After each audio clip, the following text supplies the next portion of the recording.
Bendiciones, mis amados. Bueno, esta serie se llama Clamar por Ayuda y tiene que ver mucho con los momentos de angustia que el mundo está viviendo. Es aquella sentimiento intenso que nos va carcomiendo y tú sientes como fatiga y como que te arde el estómago. A otras personas les duele el cuello, les da dolor de cabeza permanente, se alteran, se enojan con nada. Otros van a una inmensa tristeza. Y bueno, ya hablamos en el primer capítulo de todas las síntomas que dan estas angustias permanentes. Ahora estamos mirando es cómo nosotros utilizar lo que Dios nos ha dado, porque tan pronto tú te colocas debajo del brazo de Dios, debajo de la sombra de sus alas, y tú le das la oportunidad a Dios, el Espíritu de Dios que habita en nosotros, la palabra de Dios que debe de haber morado, estar morando y seguir morando en tu corazón. Si le damos la oportunidad, hasta hoy llegó el día de tu angustia. Cosas que nos van entristeciendo porque pasa el tiempo y el tiempo y el tiempo y vemos que no se cumplen las metas y pasan los años y hemos trabajado 10 años, 12 años, 15 años y estamos en el mismo sitio que cuando arrancamos o peor. Todo esto nos va llevando a momentos agónicos, pero es cuando se hace presente nuestro Dios. Yo no puedo considerar siquiera por la Escritura que un hijo de Dios pueda caminar separado del propósito de su llamado santo que Dios le hizo. No solamente fue que fuiste salvado, no, en tu salvación hay un llamado santo de Dios, en el cual tú tienes que ser utilizado por Dios, porque Dios va a usar las almas para por el medio de ellas comunicar su reino a los que no lo conocen, incluyendo la misma iglesia, que mucha de ella no conoce el tiempo en que vive y no conoce sobre su reino. Pero es necesario que nosotros no estemos en ese estado de amargura, de tristeza, de desánimo, que tengamos esa angustia permanente porque nos sentimos fracasados, porque no hemos alcanzado nuestros logros, porque no tenemos el trabajo que deseamos, porque la empresa que empezamos no es como estábamos nosotros creyendo, y a colmo de males ahora con enfermedades y con la situación que se está avecinando. Entonces todo esto nos comienza a meter un temor y un pánico dentro de nosotros, que comienza a caminar desenfrenadamente hasta que nos desmorona por completo. El pueblo de Israel se narra ahí en Éxodo, donde quedamos en el capítulo anterior, cómo ellos en la esclavitud en que se encontraban sumergidos, comenzaron a clamar por ayuda a Dios, para que los sacara de ese suplicio en el que estaban. Pero cuando ellos clamaron al Señor, el Señor no solamente los vio y escuchó su clamor, sino que lo que Dios presentó delante de ellos era como diciendo: oh, siempre he estado esperando que ustedes regresaran a mí. Igual que como el hijo pródigo que se había ido, el padre siempre estuvo esperándolo. Aún más, le preparó desde el día que se fue un tierno becerrito, un ternerito, para el día que regresara a tenerlo listo. Y cuando mandó, dijo: traigan el novillo engordado porque hay que hacer fiesta. Había que hacer un agasajo. Dios también estaba en espera de que su pueblo derramara su corazón delante de Dios. Hasta que la iglesia no entienda que nosotros no nos podemos mover como las demás personas de la tierra, entonces no vamos a poder entender el misterio de Dios oculto y la revelación, porque es oculto, entonces tiene que serte revelado, te lo tiene que iluminar el Espíritu para entender que la plenitud de Dios fue entregada a Jesucristo, y que lo de Jesucristo, que es la plenitud del Padre, está en nosotros, y que sabiendo que éramos débiles, mandó al ayudador, mandó la muleta para que nos apoyáramos en ella, al Espíritu Santo, quien fue quien inspiró a los hombres de Dios durante toda la historia a escribir lo que hay en el corazón de Dios, para que nosotros lo entendamos, para que podamos caminar en base a ello, para que nuestra fe no sea colocada en filosofías de hombres, sino en la palabra que es vida por sí sola. Y lo único que va a hacer mover al Espíritu Santo en beneficio de las cosas del reino para sus hijos es la actitud, el entusiasmo que tengamos para involucrarnos en una vida con Dios. Y cuando hemos estado tan separados de Dios, o porque la bonanza era muy buena y teníamos de todas las cosas y pensamos que no necesitábamos de Dios, porque teníamos nuestra casa cubierta, los gastos, pensábamos que teníamos una gran casa, no imaginábamos que la íbamos a perder, teníamos un buen empleo y no pensábamos que nos iban a botar del empleo porque éramos muy buenos. Y pensamos que teníamos suficiente para poder gastar holgadamente, y pues Dios estaba por allá como para darle las gracias a la carrera. Y no gastábamos el tiempo de Dios en cosas de nosotros, en cosas que solamente satisfacían nuestro ego personal y nuestras pasiones. Pero cuando llega el momento de la desgracia, Dios no está mirando nuestra desgracia. Él está mirando es cómo nos vamos a mover en medio de la tempestad.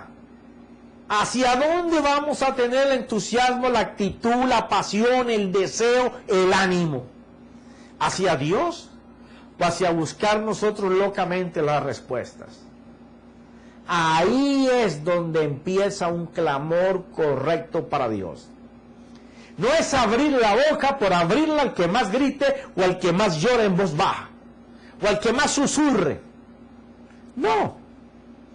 Es la actitud, el deseo, el entusiasmo y la pasión de que solamente Dios nos puede salvar, sabiendo de antemano que lo que hicimos lo hicimos mal, y que nos vamos a arrepentir en medio de ese clamor, gimiendo con llanto quebrantado, sosollando, gritando, bueno, como sea, pero derramando tu corazón genuinamente delante de Dios. No es acordándonos de cómo vivíamos de bien o cómo vivíamos de mal, o lo que habíamos hecho grande y que ahora no hacemos nada, o lo que habíamos hecho muy bonito y ahora todo es muy feo. No. Esa no es una actitud correcta. La actitud correcta es moverme hacia Dios, porque si Él no me salva me muero. La actitud correcta es moverme en busca de su presencia, que la abandoné por tiempo, por andar buscando otras cosas, dándome cuenta que fuera de su presencia mi norte está perdido. Dándome cuenta de que nada de lo que yo tengo es duradero ni me lo va a llevar. Todo se lo van a disfrutar otros si es que quedan cosas cuando yo parta.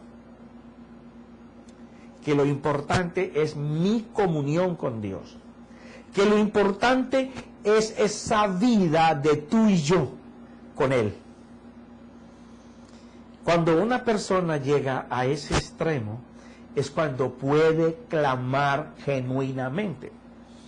Y ahí en Éxodo 2, estábamos leyendo, y aconteció que pasado mucho tiempo, murió el rey de Egipto, y los hijos de Israel gemían a causa de la servidumbre, y clamaron en su clamor a causa de su servidumbre, subió a Dios.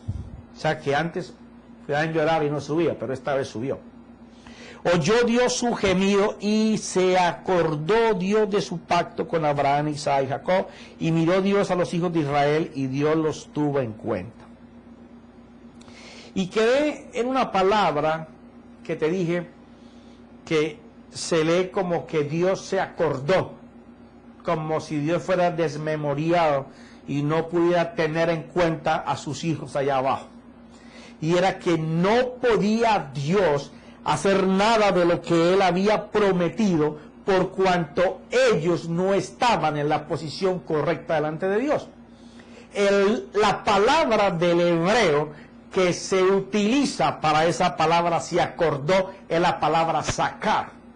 La palabra sacar del hebreo enumera o menciona el ser propietario de algo.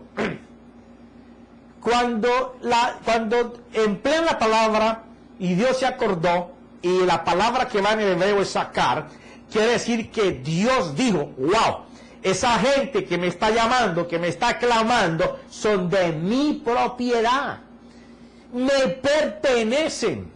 Dice también en otras de las terminologías de la palabra sacar, que están marcados como un hierro o en una res como propiedad mía. Eso quiere decir que suponte que tú tengas una res marcada con tu sello y se meta a otro hato y tú vas en medio de todo ese hato, miles de otros animales, pero tú andas buscando uno que tiene tu marca. Esa palabra sacar quiere decir que Dios miró el pueblo que era suyo. Dios miró lo que era de propiedad. Y Dios al mirarlo dijo, tengo dominio sobre ese pueblo. Entonces yo voy a hacer mención de que es mío. Y como es de mi propiedad, no lo voy a dejar en esclavitud, porque no lo creé para esclavitud. Lo creé para libertad, lo creé para que conquistara. Así el mundo fuera difícil y el mundo fuera bien obstinado contra ellos, yo voy a estar con ellos. Son de mi propiedad. Voy a mencionar al mundo que los rodea que son míos, que son mi pertenencia. Eso es lo que significa la palabra y se acordó Dios. Ese se acordó de la palabra sacar. Si tú eres un estudioso de la Escritura, puedes buscar la palabra. Te vas a encontrar con que Dios lo que pronunció era que iba a ejercer el dominio que tenía sobre ese pueblo. Y por eso fue que les respondió. Y los liberó con mano poderosa, como lo anuncia sacar. Pero también muchos otros pasaron clamando al Señor. No solamente el pueblo de Israel lo hizo. Lo hizo Josué, lo hizo David, lo hizo Elías, lo hizo Eliseo. Mira lo que Josué hizo. Aún el Señor Jesús clamó al Padre. Cada rato nos dice la Escritura que Jesús clamó al Padre. ¿Quién le escuchaba? Gracias porque cuando clamo tú me escuchas. Los apóstoles clamaron al Señor. Se menciona en toda la Biblia, todos los hombres de Dios y mujeres de Dios clamaron a Dios. Mira esto, Josué está haciendo una guerra.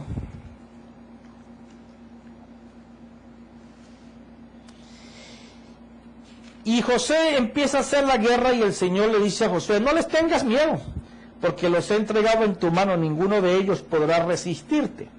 Está peleando Josué contra los amorreos. Y dice la Escritura que se estaba acabando el día, pero todavía Josué no podía vencerlos. Entonces Josué habla al Señor. Y ese hablar al Señor no es más que clamarle. Y cuando él habla al Señor, le habla para que se detenga el sol y para que se detenga la luna. Y los dos astros se detuvieron por el hablar de Josué o el clamar de Josué al Señor, quien le había dicho que iba a estar con él. en todos los días de su vida y que nadie le podría hacer frente. Cosa importante cuando tú clames: estar convencido de que lo que tú vas a clamar, Dios haya prometido que Él te lo va a dar.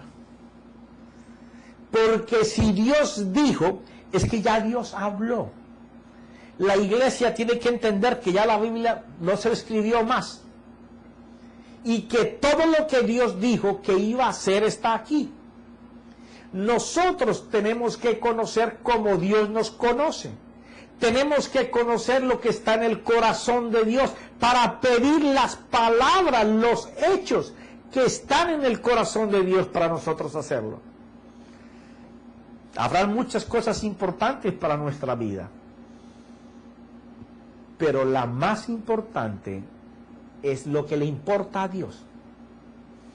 Josué, sabiendo que Dios le había dicho que nadie podría estar contra él ni vencerlo en los días de su vida, dice: bueno, Dios me dijo esto, si anochece no voy a poder terminar con esta gente, así que le voy a hablar al Dios que me prometió eso para que pare el sol y pare la luna. Y dice que él habló delante de todo el pueblo, y el sol se paró en el centro del cielo como en el mediodía. ¿Y sabe lo que dice la Escritura? Ahí en Josué, capítulo número 10. Y dice en el 12: entonces Josué habló al Señor el día en que el Señor entregó a los amorreos delante de los hijos de Israel, y dijo en presencia de Israel: sol, detente en Gabaón, y tú, luna, en el valle de Ajalón. Y el sol se detuvo y la luna se paró, hasta que la nación se vengó de sus enemigos. No está escrito en el libro de Jaser. Y el sol se detuvo en medio del cielo, y no se apresuró a ponerse como por un día entero. Y ni antes ni después hubo día como aquel, cuando el Señor prestó atención a la voz de un hombre, porque el Señor peleó por Israel. ¡Wow! ¿Qué fue lo que hizo que el Señor prestara atención al clamor, a lo que Josué estaba hablando? Que Josué estaba haciendo lo que Dios le mandó hacer. Lo que quiere decir que si en este momento nosotros estamos en angustia y nosotros estamos afligidos, no es que yo esté dando una enseñanza de juicio, porque se malentiende cuando la palabra te reta a que es juicio. No, si el mismo Señor Jesucristo no vino a establecer juicio sino salvación, pero la palabra es retórica para destruir lo que está malo, para llamarte la atención en lo que no se está haciendo bien. Si estuviéramos haciendo la perfecta, la buena y la agradable voluntad de nuestro Señor, y nuestro culto racional fuera solamente para Él, nos tendría que ir bien, porque de lo contrario nuestro Dios sería mentiroso. Quiere decir que hay algo que cuando hemos a empezar a clamar, tenemos que identificar en qué hemos estado haciendo que no era conforme a la voluntad de Dios. No, pero profeta, yo diezmo, ofrendo, voy a mi iglesia a todos los servicios de todos los días. Está bien. Eso no dice que tú hagas la perfecta, la buena y la agradable voluntad de Dios. Es que tú hagas lo que te mandaron a hacer. Porque tú puedes estar haciendo muchas cosas que parecen buenas porque llevan el título de iglesia. Pero si no estás haciendo la buena, la perfecta y la agradable voluntad de Dios, tú estás fuera de tu propósito. Pero el clamar es clamar a Dios para enderezarlo.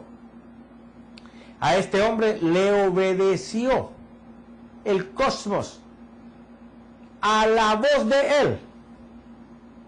porque Dios escuchó su clamor.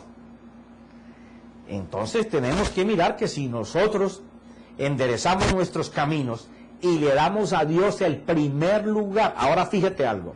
En esto quiero ser bien claro. A lo mejor a muchos ministros que me escuchan, porque sé que lo hacen, no les va a gustar, pero no es darle a Dios el primer lugar, estar metido los 7 días de la semana en la iglesia, trabajando en la obra los 7 días, las 24 horas.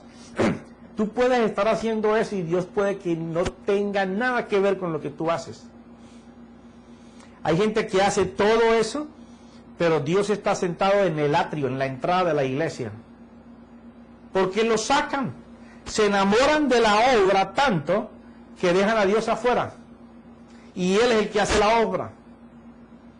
Es lo que tú te gastas para Dios. Es el tiempo de calidad, de excelencia. Es la comunicación, el apartarte para Él, separarte para Él. Es la actitud tuya de ir a buscar a Dios porque necesitas que Dios te hable, te ministre, que Dios te muestre, que Dios te enseñe, escuchar su voz, sentir su presencia. Eso es lo que Dios quiere. Mira un caso que tiene que ver con esto que te voy a hablar.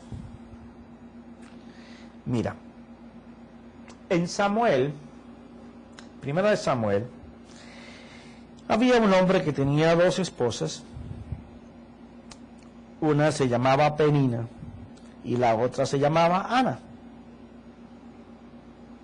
Él quería más a Ana que a Penina, pero el Cana no tenía hijos con Ana. Entonces Penina le vivía haciendo la vida imposible a Ana. Y su corazón estaba lleno de amargura y de tristeza, que fue lo que estuvimos leyendo, que pertenece a la agonía. Aquel momento en que no sabemos qué hacer y que nos comienza a comer por dentro y nos va desbaratando. Cuando el hombre no alcanza los propósitos, se va destruyendo.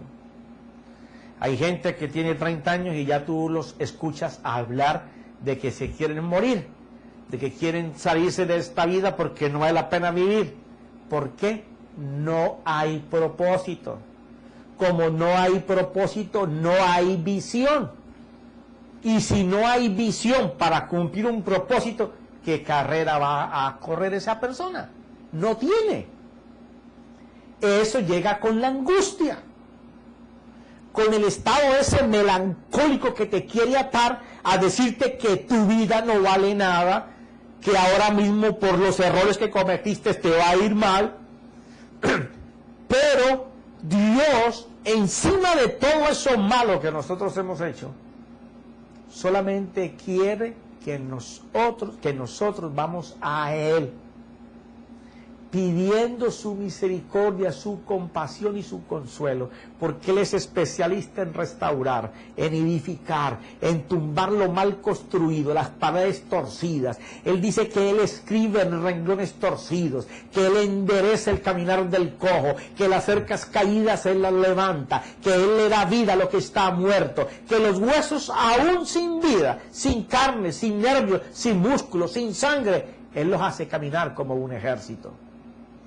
Dice que en terrenos desérticos, donde solo se ve quebrada la tierra por la sequedad, Él hace que tú cultives de la mano de Dios y recojas 100 veces por 1. Donde nadie puede conseguir nada, Dios dice, ese es el campo fértil para mí. Y dice que esta mujer iba cada año, cuando había que ir al lugar de hacer las ofrendas y los sacrificios, y siempre se quejaba con Dios de que no tenía hijos, y cómo se burlaba la otra mujer de ella, porque ella sí tenía. Pero un día, y fíjate lo que hacía Ana, dice la escritura que ella afligía tanto su corazón que ni comía.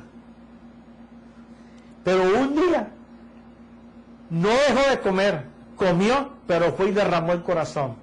Y Dios le contestó, Mira cómo dice, Primera de Samuel, capítulo 1. Versículo 7. Esto sucedió año tras año, y siempre que ella subía a la casa del Señor, la otra la provocaba, y Ana lloraba y no comía. ¿Qué sucedía? Año tras año, Penina provocaba a Ana y la angustiaba de tal manera que la provocaba que Ana pasaba llorando y no comía. Entonces Elcana, su marido, le dijo: Ana, ¿por qué lloras y no comes? ¿Por qué está triste tu corazón? ¿No soy yo para ti mejor que 10 hijos? O sea, cómo el hombre la amaba, la contemplaba, la hacía que ella estuviera bien. Pero Ana, en ese momento reacciona Ana. Se levantó después de haber comido y bebido. Ya esta vez fue a hacer lo contrario de lo que siempre hacía. Siempre lloraba y no comía y se entristecía. Ahora estaba en el mismo estado, pero dijo: no, voy a reaccionar. Voy a ser diferente. Voy a cambiar mi actitud para Dios. Voy a cambiar mi deseo. Voy a cambiar mi oración. Voy a cambiar mi súplica. Voy a poner mi pasión por delante para el Señor. Comió, se paró, se secó las lágrimas, se levantó. Y dice que mientras el sacerdote Elí, el profeta, estaba sentado en la silla junto al poste de la puerta del templo del Señor, ella, muy angustiada, oraba al Señor y lloraba amargamente. E hizo voto y dijo: oh Señor de los ejércitos, si tú te dignas mirar la aflicción de tu sierva, te acuerdas de mí y no te olvides de tu sierva, sino que das un hijo a tu sierva, yo lo dedicaré al Señor por todos los días de su vida, y nunca pasará navaja sobre su cabeza. Y mientras ella continuaba en oración delante del Señor, Elí estaba observando la boca, o sea, ella estaba hablando. Pero Ana hablaba en su corazón, solo sus labios se movían y su voz no se oía. Elí pues pensó que estaba ebria. Mira esto. Sé que el tiempo ya se me está acabando y hay que continuar en el otro tiempo. Pero quiero hacerte notar esto. Por años ella fue incentivada, movida por las cosas que le decía la otra esposa, para entristecerla, para amargarla, para colocarle su veneno. Y ella lo que hacía era que se ponía a llorar y no comía durante todos los años que subió.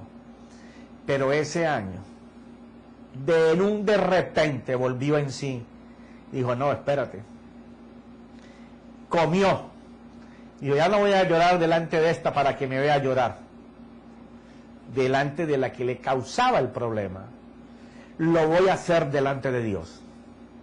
Y fue cuando Ana fue a derramar su corazón de tal manera que cuando el profeta la vio postrada, arrodillada, orando ahí en voz baja, por eso es que el clamor no se mide ni por bajito ni por alto. Lo que se mide es que tú hablas tus labios y derrames tu corazón, porque es lo que Dios va a ver. Es la actitud con que tú te enfoques en tu clamor para que Dios pueda contemplar tu deseo de Él.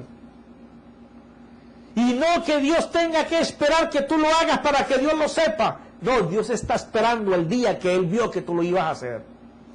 Por eso se le presentó al pueblo con la bendición. Y por eso se le presenta a Ana con su bendición. Porque después de ese momento, Ana quedó en embarazo. Tiene mucho que ver la actitud, el accionar de nosotros, ir a buscar a Dios no por la necesidad. Estamos en la necesidad, pero voy a buscar a Dios porque Él es Dios, mi Padre. Porque mi Padre tiene que tener cuidado de mí. Si yo tengo cuidado de mis hijos, ¿cuánto más mi Padre? Pero voy a buscarlo como Padre, como Dios Padre y como Padre Dios.